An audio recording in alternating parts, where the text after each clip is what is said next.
Bravo Gianluca, bravo! Bravo! Ajde, Adrian!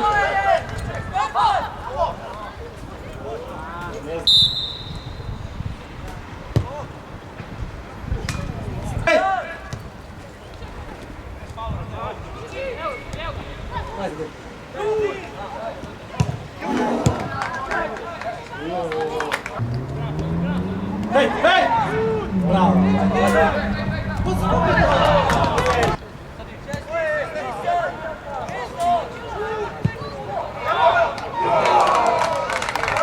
Vem da šut!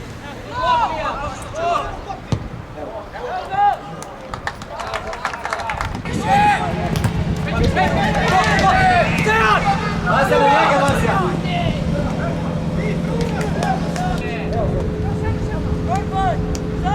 Vem da šut!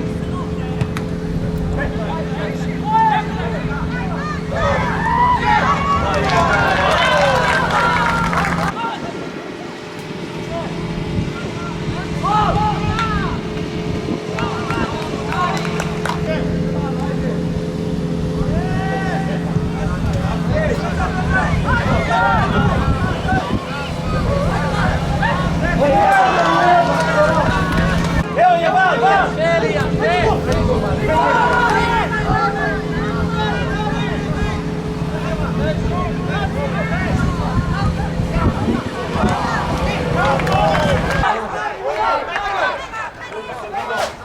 Kiki, bravo Kiki, bravo Kiki!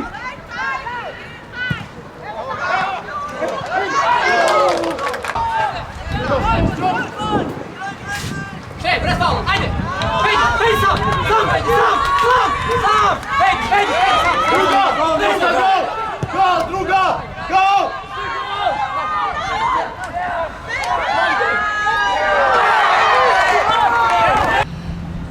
Današnja tekma je bila z našega vidika dosti, bom rekel, pod nivojem, sposobni smo več pokazati. Imeli smo svoje priložnosti, kar veliko priložnosti. Na koncu se je tudi tako izteklo, da bi tudi gosti lahko dali gol.